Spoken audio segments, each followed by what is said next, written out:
Hello YouTube, je vais vous parler aujourd'hui de mon deuil des réseaux sociaux ou comment j'ai arrêté les réseaux sociaux.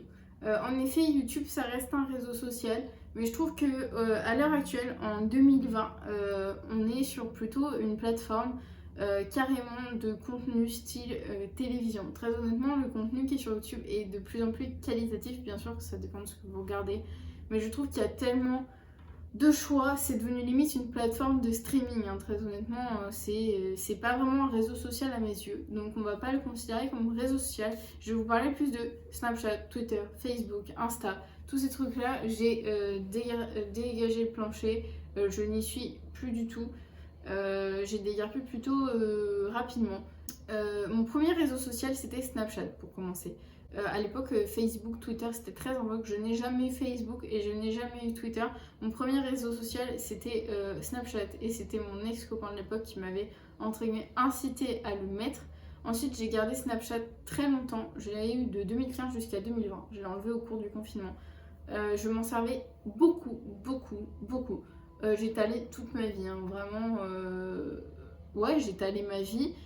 Snapchat n'a pas été le plus nocif pour moi, on va dire. J'ai pas trouvé ça hyper nocif. Je m'en sers surtout pour communiquer avec mes amis, faire des groupes de discussion, envoyer des photos rapidement. Mais c'est vrai que j'ai pas mal étalé ma vie, donc voilà. Après, il y a Instagram qui pour moi est le plus nocif. On va dire. Alors, tout dépend de la façon dont vous l'utilisez. C'est toujours très aléatoire, hein. C'est un peu comme tout, hein. L'alcool, c'est nocif, hein, mais ça peut être aussi très très nocif. C'est comme tout. Faut savoir l'utiliser à bon escient et d'une bonne manière.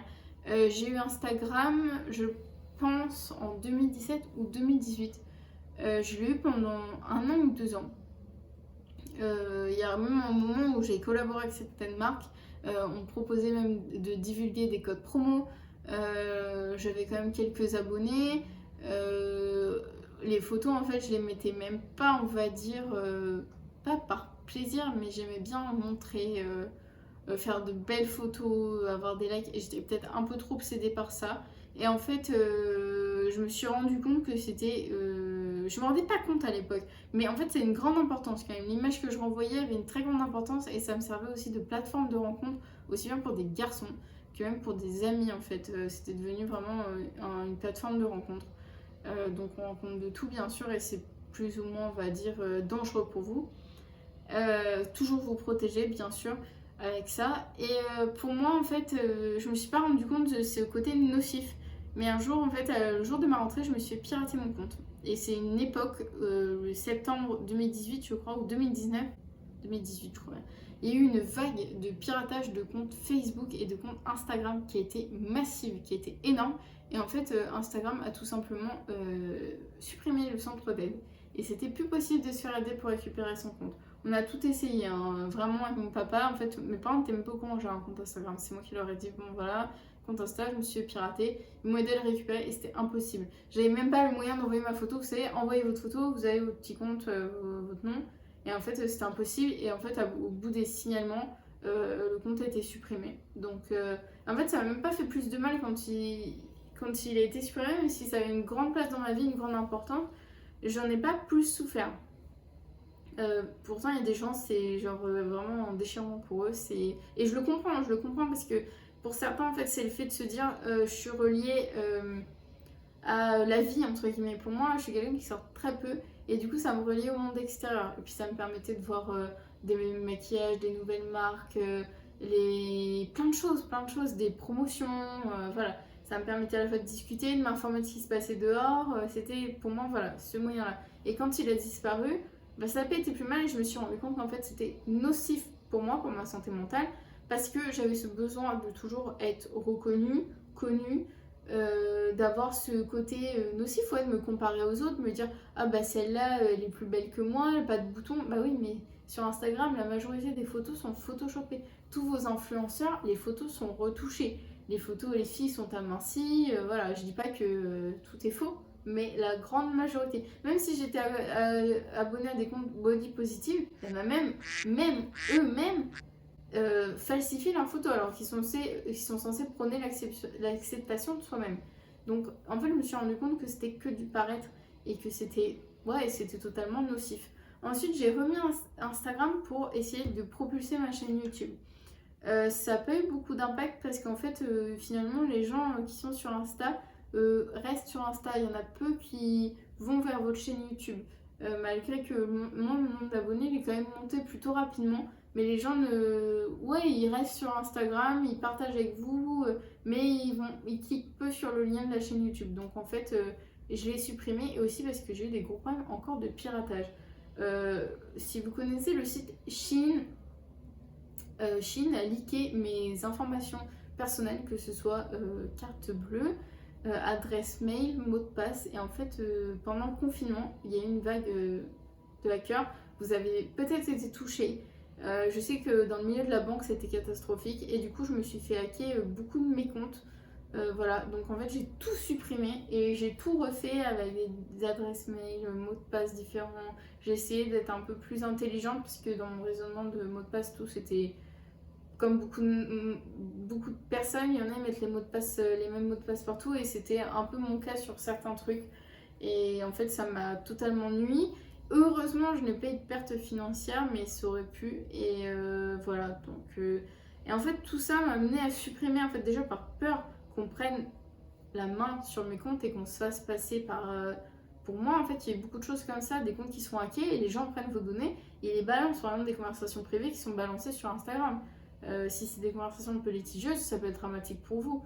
Même si vous êtes une personne, j'ai rien à cacher, c'est quand même votre intimité qui est divulguée. Donc ça craint. Et moi j'avais vraiment peur de ça. Snapchat, il y avait dans les memories, j'avais toute ma vie. Et je me suis dit, même si je sais que les serveurs Snap gardent, hein, je suis pas folle, mais je préfère supprimer avant que quelqu'un prenne la main dessus. Et j'ai tout supprimé. Et à l'heure actuelle, en fait, je suis beaucoup plus heureuse. Parce que j'ai pas ce phénomène de me comparer aux autres. Je suis pas en mode, oh, elle est plus belle sur les réseaux. Parce que quand on voit une personne en vrai, c'est pas pareil.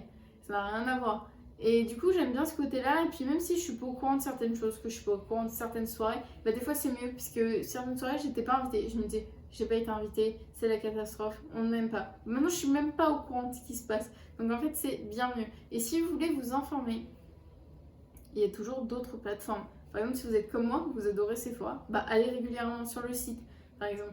J'ai aussi un autre réseau social que je considère pas là non plus qu'un réseau social, mais plus comme une source d'inspiration, c'est Pinterest. Et pour moi, ça a remplacé grandement Instagram, que je trouve Pinterest plus sincère, plus accessible. Il y a plus de contenu plus mignon. Il n'y a pas que des trucs en mode placement de produits, commercialisation. C'est moins, on va dire, moins faux. Et je préfère cette plateforme-là. Donc voilà.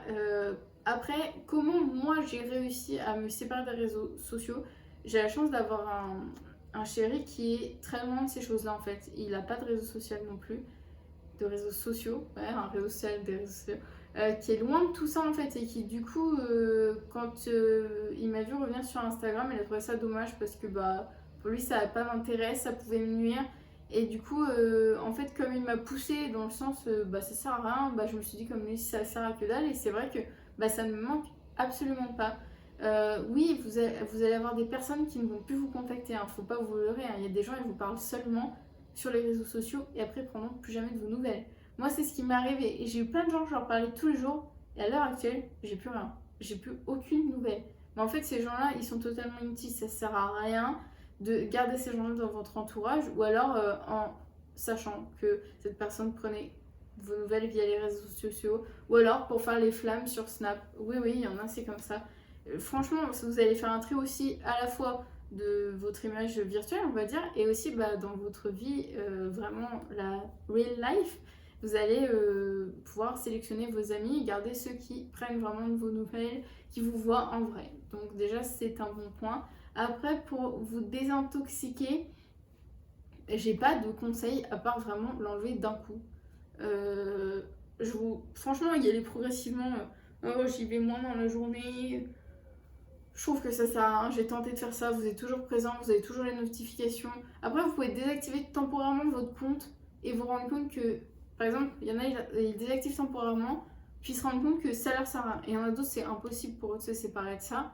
Donc, si vous pouvez tenter comme ça, en le désactivant temporairement sans le supprimer. Mais moi, mon vrai conseil, si vous voulez vraiment vous désintoxiquer, c'est supprimez-le définitivement. Parce que bah, vous allez vous rendre compte que ce n'est pas très utile. Vous avez pu avoir mon impression sur le phénomène des réseaux sociaux. J'espère que ça vous aura inspiré pour ceux qui hésitaient à supprimer vos comptes. J'espère que vous allez pouvoir un peu comprendre mon point de vue, voir à quel point certaines fois c'est toxique pour la santé mentale, pour votre estime de vous-même. Et j'espère que ça vous aura aidé à vous un peu disloquer de cette addiction aux réseaux sociaux. Voilà. On se retrouve très bientôt dans une nouvelle vidéo.